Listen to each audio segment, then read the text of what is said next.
Welcome to the Infinite Soul Path, Cosmic Conversations, where we uncover the deeper spiritual journeys of extraordinary individuals. I'm your host, Debbra Lupien, and each week we'll dive beyond the surface to explore what sparks their joy, feeds their soul, and connects them to the infinite, inspiring you to embrace your own boundless path.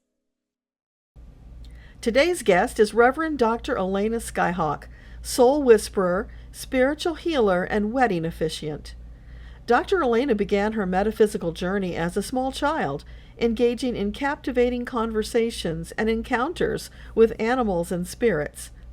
That early experience paved the way for her work, fostering deep connections between humans and animals. But her mastery doesn't stop there.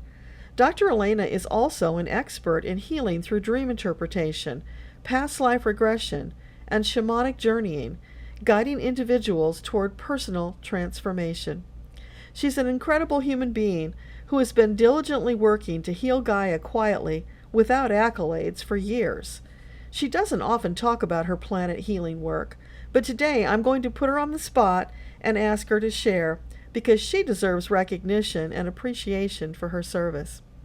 Welcome, Reverend Dr. Elena Skyhawk. Well, thank you for having me, Deborah. It's a pleasure to be here.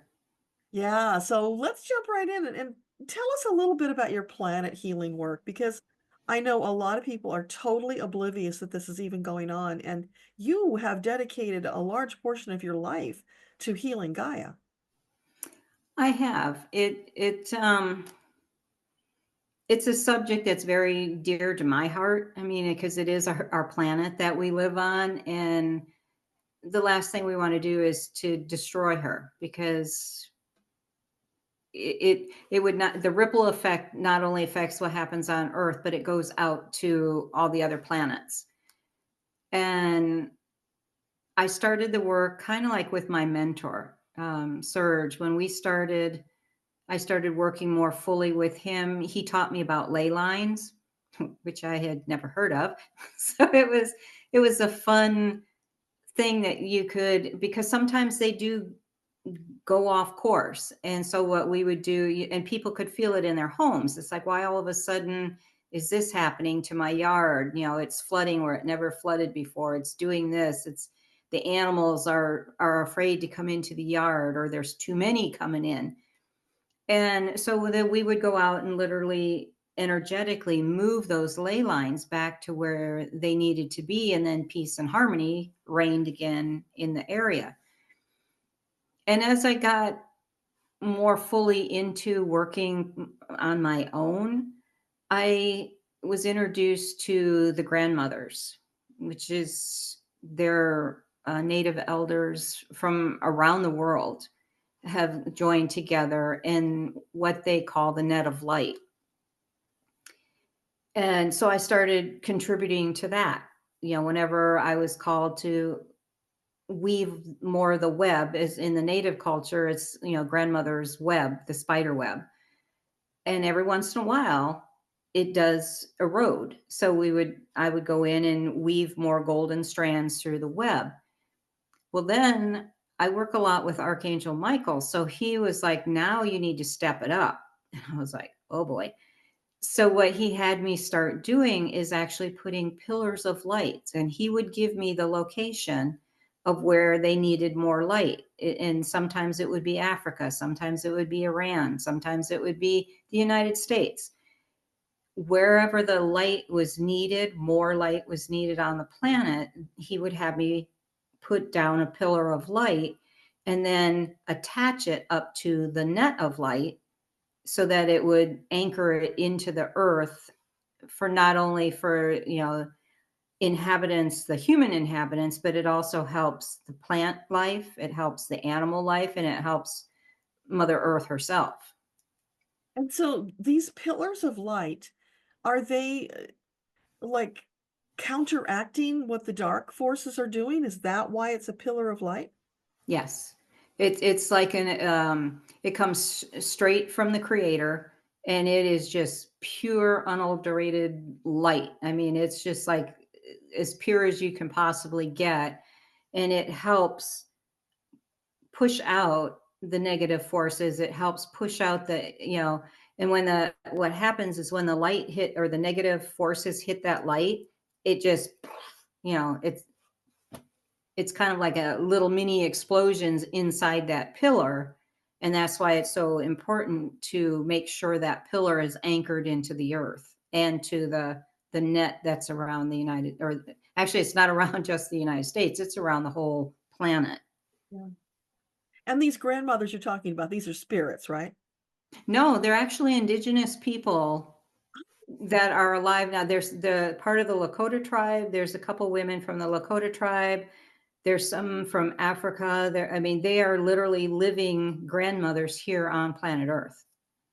I'm so glad I asked because I just thought that you were talking that they were in spirit form. Oh, no, no, no. Oh, They that is are actually living beings here on the planet. so that means that somebody is teaching these people to do this work. Is that something that you would do as well? Can you help people if they want to come forth and facilitate healing for Gaia? Could you teach them to do this work? Absolutely.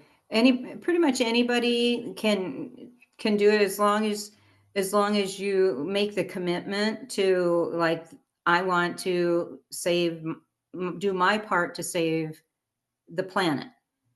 And it's more than just saying, "Oh, well, I'm sending love." Well, that's great, but Archangel Michael is, he gets very adamant because it's like, "No, you need to do more. If you're going to be a light worker, then you actually have to do the work." And that means putting yourself out there on a concerted effort and making a commitment to, when he comes in and he asks you, "I need this done." It's like, you don't tell an archangel, "Oh, gee, I don't feel like doing that. I'm kind of busy right now." No, it's like when you're called into action, he expects you to, because you signed up as a light worker on the planet at this time, whether you're a light worker or you're a warrior of the light, which is a little different, but you signed up to be here at this particular time for this reason. So when they ask you to help, you really do need to help. With what's going on the earth right now, the need feels really greater than ever before. So does that mean that your healing work with Gaia has expanded greatly in the last, say, decade or so? Absolutely. I do it more often. And Michael will actually give me, like, he recently um, had an extra assignment, if you want to call it that, um, because there was a time frame that we had shortly after the election that we just had, where there was an extensive amount of prayers that were going out. And because of that, we had a certain time frame where we could send a lot of these stuck souls that that have not crossed over for whatever reason. We had 120 hours to get as many crossed over into God's light as we possibly could. And that's why he put out the call through me to ask for help, to get people to, kind of jump on board and do, because we needed as many people to help as we possibly could get. So every once in a while, he does come in with a specific, "This is what we're going to do." And finally at the very end, because I wasn't getting the help that I had requested, he actually came in with me that last night, and he actually worked hand in hand with me to get these pillars up and he put a special invocation on the pillars as I put them down to make sure it rounded up the souls that were willing and able to go at that time so we could get them home. And did you notice a shift after that procedure was done? A little bit. I could feel the energy on the planet didn't feel quite as dense. And there seems to be a lot more chaos, which is what happens when you put a lot of light into the darkness. It creates a lot of chaos. Oh, it causes those dark forces to scurry around. I gotcha. Okay. So that's really interesting. So the people who are feeling stressed and nervous about the chaos they're feeling around them, could understand now that that is a ripple effect of the positive energy that's gone into Earth. So it's Right. perhaps not as dire as they thought. Right. Exactly. That's really wonderful, Elena, because so many people right now are freaking out, scared out of their minds, and they just need some kind of peace and comfort to help them understand everything really is going to turn out all right. Can you speak to that? It is because I question a lot of times myself because it's like, we do so much work and we a lot of times don't see the effects of what we do. So we don't feel like we're contributing. So, a lot of people get discouraged even in their own path, like me, and I know better, but still we do get that, well, what if what I've been told and shown isn't really going to happen? And spirit always comes back with everything is okay. So even though we might not see what we think should be happening, in spirit's eyes, everything is always okay because it's much needed, like the turmoil. It's needed to uproot the dark energy here on planet Earth because we are going into the age of Aquarius and we're getting closer and closer to it and stronger, where that age for the next, I think it's 26,000 years, might be 62. I think it's 26, where the planet is going to be ruled by feminine energy. And it goes back and forth. So after 26,000 years, it goes back to more masculine energy. Then it goes back. So right now, as we're shifting into that feminine energy, it's uprooting all this masculine, I'm in control. You have to do what I say. You have to do what I do. Where women, when we, not that we rule, but the power that women wield is more loving, it's more compassionate, it's more inclusive, where the masculine energy is more egoic and it's more power, where women rule and do it through a more healing and loving way. Yeah, that's beautiful. Thank you. So, if people want to get involved in helping to heal Gaia and to bring more of that healing energy to soothe the populace, they can get in touch with you and then you can help them start Absolutely. their own healing journey. That's awesome. Now, I Absolutely. know you also are very focused on birth totems. That's a very large part of your work. Could you talk about that a little bit? Well, the birth totems fall into a larger scale of power animals. And animals, like I learned probably when I was about 4 or 5, is about as far back as I can remember. Um, this huge bear kept showing up in my dreams. And of course, scare the crap out of me because I dream in very vivid color.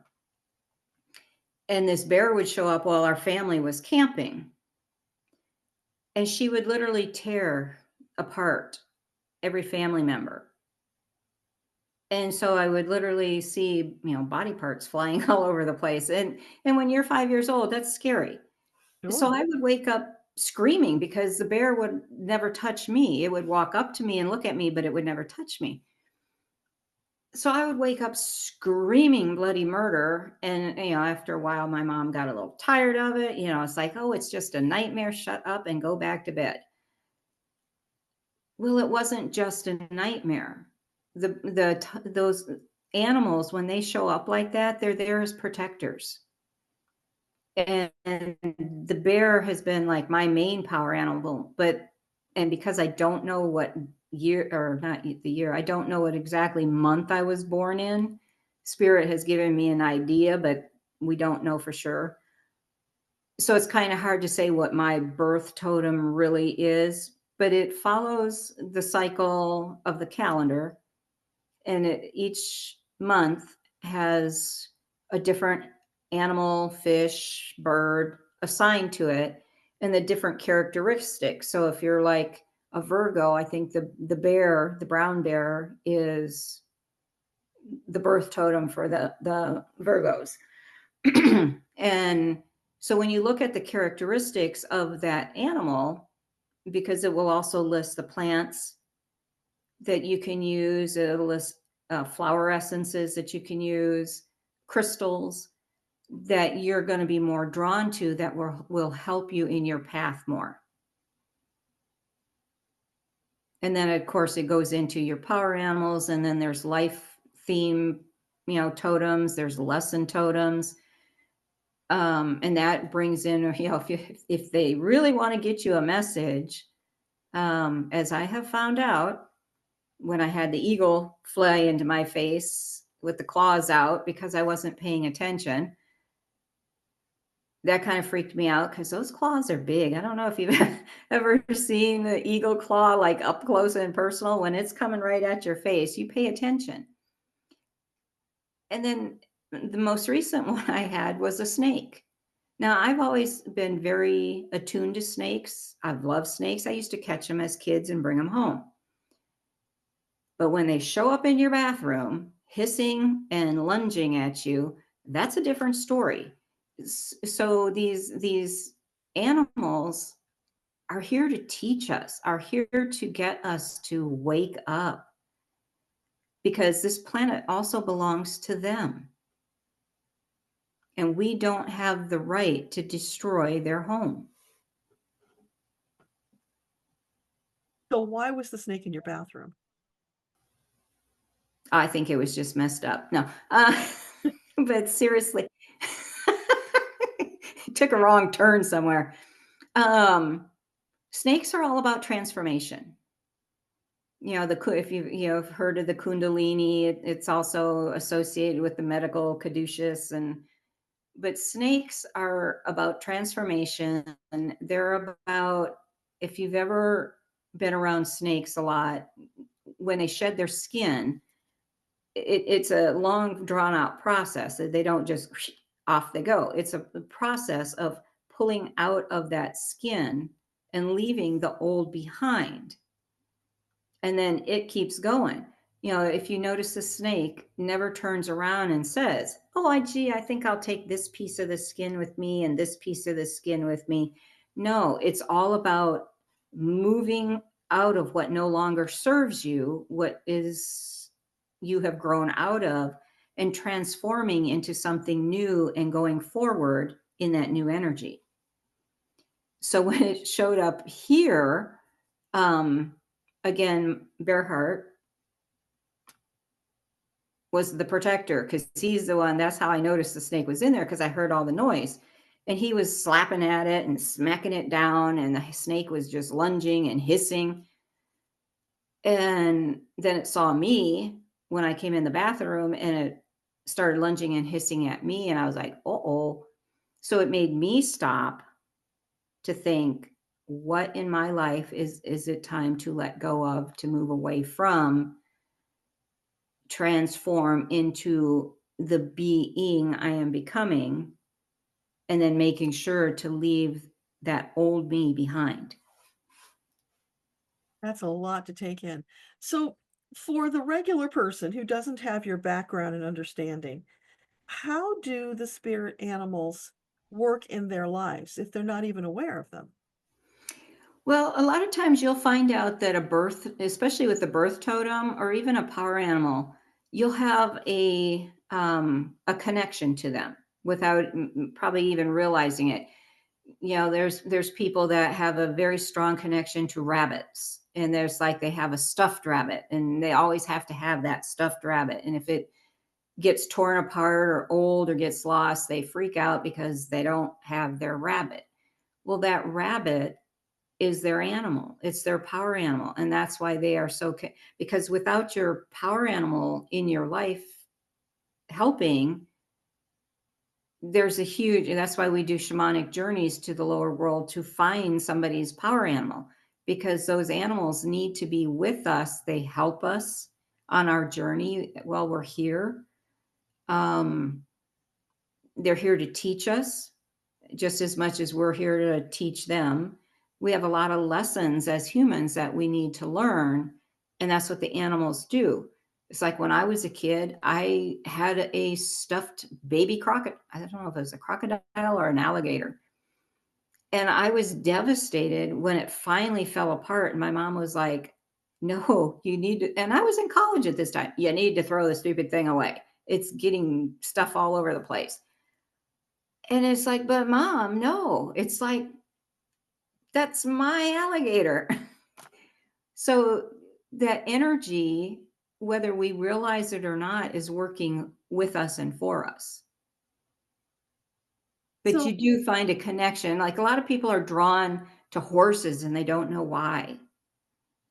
And they just have to have a horse, even though they don't have a place for a horse. It's so then they find ways to spend time with that horse. They either find a stable nearby, they work, with a large animal veterinarian where they can go out on um, visits where they can help the horses. And so you incorporate it into your life because you're so very drawn to them. so I guess you might say that people who are on a spiritual journey looking for that expansion, they would be the ones who might be interested in taking that shamanic journey to learn about their power animals because it's another aspect, it's a tool. How would you describe it? It's part of a tool, like with me, I created a long time ago an etheric toolbox. And this is part of what goes into that etheric toolbox is like when you need something, or like when I do a clearing and it doesn't seem to be going exactly right. And I'm having a hard time getting rid of some of the spirits that are hanging around because they don't want to leave. I go into that etheric toolbox and I grab out my vacuum cleaner and I suck them in, because you use whatever you possibly can to help with your growth, to help with your path. It doesn't matter, yeah, putting a vacuum cleaner in a toolbox. It's like, well, that's not very spiritual or shamanic, but it works. So you put in whatever. So a power animal is part of that aspect of your toolbox, just like if you're a Reiki master or any kind of healing work that you do, it's part of your toolbox. So I just got this little insight. Would it be like when we call on our angels, so we could also call on the power animals, so it's a helper? Yes. Okay, that makes sense. Thank you. And so people can get in touch with you to learn more about their power animals. Yes. That's wonderful. So we're getting a little low on time here, and I do have some questions that I want to ask you, my special deep dive questions. Uh-oh. So are you ready for that? I'm ready. Okay, so have you ever felt like you were a visitor to Earth as if you don't belong? Many times. I actually many times. And I've asked several times, actually recently, uh, can I go home? Because it's like I don't belong here. It's like even as a child, I was very much like, who are these people and what the heck? Because and I would sit in school and just stare off out into the outdoors. And, my teacher would be like, hey, pay attention, get your focus back in the classroom. And I would once again, I mean, they call it daydreaming, but it's like more of like wanting to go home. It's like being homesick, but not understanding what that really means. Right. Interesting. And do you know where you're from? Yes, I do. Actually, I'm from the Pleiades. And knowing that, has that helped you? Sometimes it does, and sometimes I'm like, what does it mean? It because I'm very connected to the council, the Palladian Council of Light. And a lot of times when I meditate, when I look up, it's like I can see them all sitting there looking down at me, and I'm like, uh-oh. So I usually know that meditation is probably going to be pretty powerful. And it just occurs to me what I know about the Palladians. seems like they have a lot in common with Native American lore. Yes, they are. Most Native Americans, I believe that's where they come from, the Seven Sisters. There's a very long tale of how the Seven Sisters came about. But yeah, that's where most of them trace their um, Their star beginnings roots. back to the star seed. I'm like trying to figure out a word that makes sense, and it's like, nah, we'll just say they. Yeah, Interesting. Okay, so who has been the most influential person in your life? I would have to say that was probably Serge. I mean, to be honest, he's the one who helped. I had a previous teacher before him when I lived in Nevada, but he actually helped me combine everything. He helped me realize I had tons of soul pieces missing, and that's why I couldn't remember my childhood or couldn't remember pretty much anything. So he helped me reconcile the part of me that was Native American with how I grew up and made me realize it's not all about me. That sometimes we are here to teach people lessons, and it's not up to us to determine whether they get the lesson or not. We're just here to teach it. So it's almost like he opened the treasure box and revealed who you really are to you. Yes. What a blessed gift that is. Thank you, Serge. Hmm. So next question, what is your raison d'etre?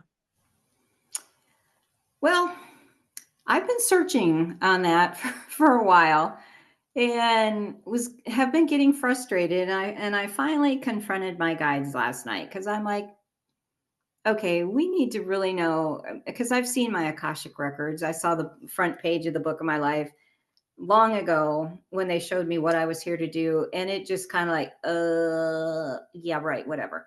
And so they're having me kind of step away from using the term shaman, even though that's what I am. It's kind of being misconstrued a lot in Western society.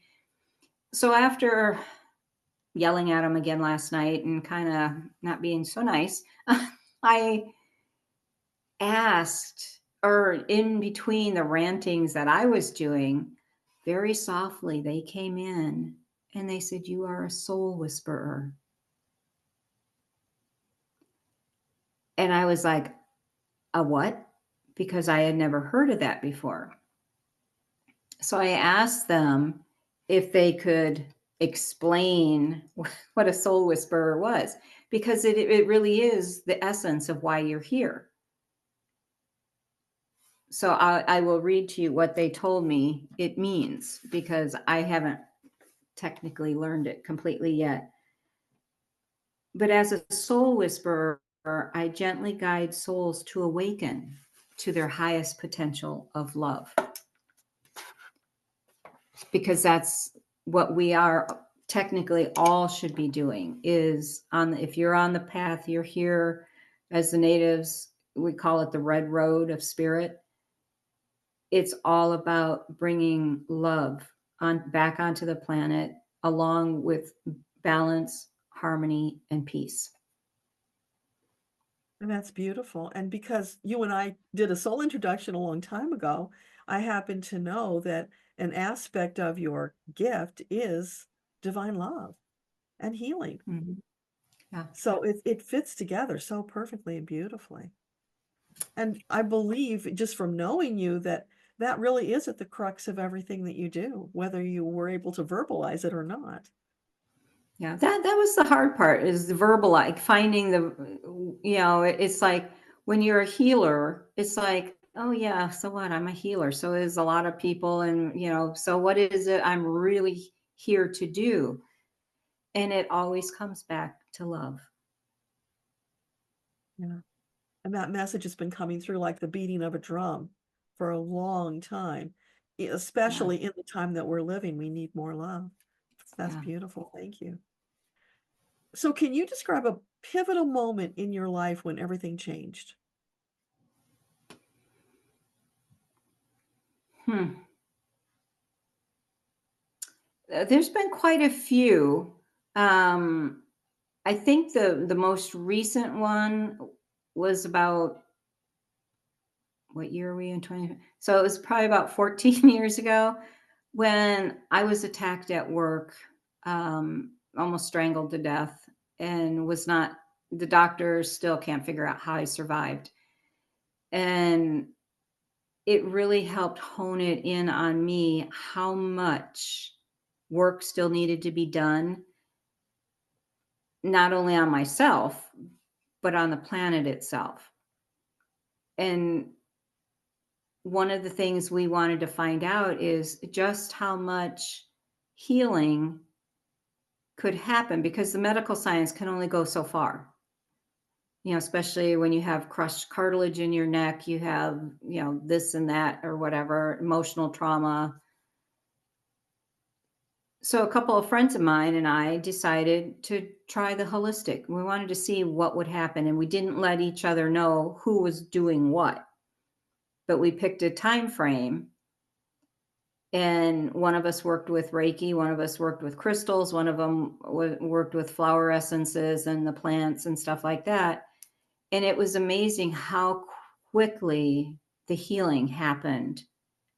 And it was like that light bulb that really kind of shot off, that like, whoa, we need more of this, because the PTSD that results in this kind of trauma it's not easy, but yet it can be easily healed using these methods. Yeah, and I happen to know, as we talked about this, that choker that you're wearing, you couldn't wear that for a very long time. And Yeah. now you're wearing it with pride because it's evidence of the healing work that you have done. Yeah. I couldn't put anything anywhere near my neck for probably a good 7, 8 years, because the trauma was still very much in the neck. And that's why we said, okay, we need to see if we can do something about healing this. Yeah. And I hope you're going to write that story at some point, because there are so many people who have various forms of PTSD and deep trauma that Hmm. need to understand there is hope. Yeah. Healing is available for them. It might not be the same modality that you would use for each one, because there's a whole toolbox full, but Hmm. there are answers. People don't have to live with these traumas.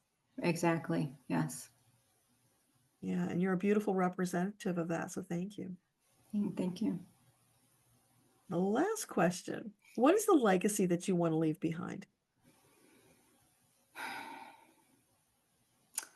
It all goes back to love. It's like we are here literally to not only love ourselves, but to spirit told. It's a funny story, and I will write about it one day, because it's hilarious how they describe humanity and how it got created. But we are all created equally.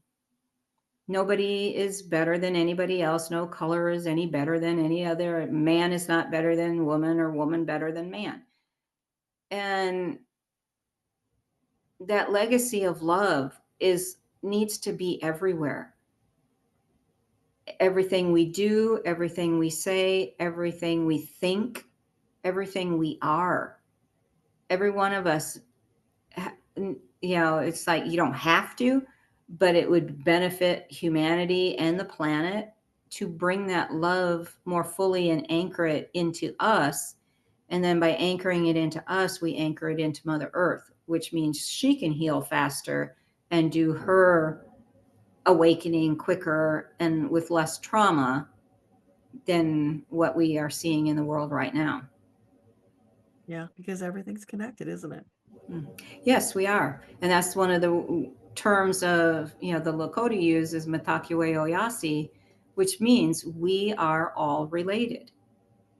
And when we pray, it's Great Spirit, the one spirit that moves through all. Beautiful. So before we wrap, I thought it would be really cool if you could pull a card for the audience.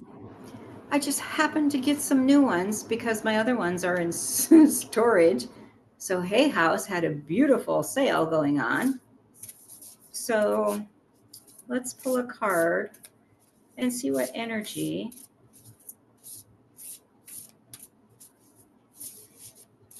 that the guides and angels would like us to end this note on.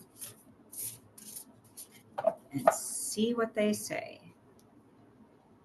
Ah, how beautiful. Appropriate. It's the rainbow. I love that. Yeah. So what's I have to put the glasses back on. I can't read it. So the rainbow, underneath it, it says beauty, which kind of, I don't know, can we, oh, there we go. No? There, now we can see it. So the rainbow is about beauty. I just had the book. Let me see. Let's see what the book has to say about it. It's always fun getting these new ones because I've never had it before. You know, I've done so many of these. So the rainbow, the message of the rainbow. Lately, you've been so preoccupied with your thoughts that they have taken you away from being fully present and seeing the natural beauty of the world in all of its diversity and wonder. To counteract this, picture a rainbow in your mind's eye, whether imagining it or recalling a vision of one from memory. Notice whether a particular color stands out and discover what chakra it's associated with. Then breathe as if you were breathing in that color into your chakra. Rainbows can inspire you to get outdoors and notice the natural world that is nearby. Take a slow walk in nature, whether in a park, by the ocean, or through a forest. As you do, pay particular attention to the array of colors in the world and how they blend together from subtle to strikingly obvious. Pause here and there to gaze at your surroundings and take a few slow, deep breaths. As you inhale and exhale, notice the sensations in your body and any emotions that rise to the surface. Observe the shifting colors of a sunset or a sunrise and notice how it makes you feel. Pay attention to the beauty you find in others. Then look in the mirror and past any self-judgments or criticism and say to that person in the mirror, "You are beautiful just as you are." Repeat slowly several times and do this practice once a day for at least a week and then see how you feel. I'm so glad you were able to join us today for this conversation. And for the audience, they can look in the show notes to find out how to get in touch with you. You've got that free birth totem report. So if they're curious to find out about their power animal, they can do that in that free report. And Dr. Elena does have a YouTube channel where you can learn more about her work. So thank you very much, and I look forward to speaking again. It was a pleasure being here, Deborah. Thank you. You're welcome. Bye. Bye. Coming up on the Infinite Soul Path Cosmic Conversations, Miche Meisner. Miche is a master healing facilitator, spiritual mentor, and certified life coach. She's been blending wisdom and woo since 2002, helping women shed old identities to live soul-inspired lives. I'm Debbra Lupien. It's been a joy to guide you on this journey. Until next time, remember, every story is a portal, every journey a lesson. Keep exploring, expanding, and we'll see you in our next cosmic conversation.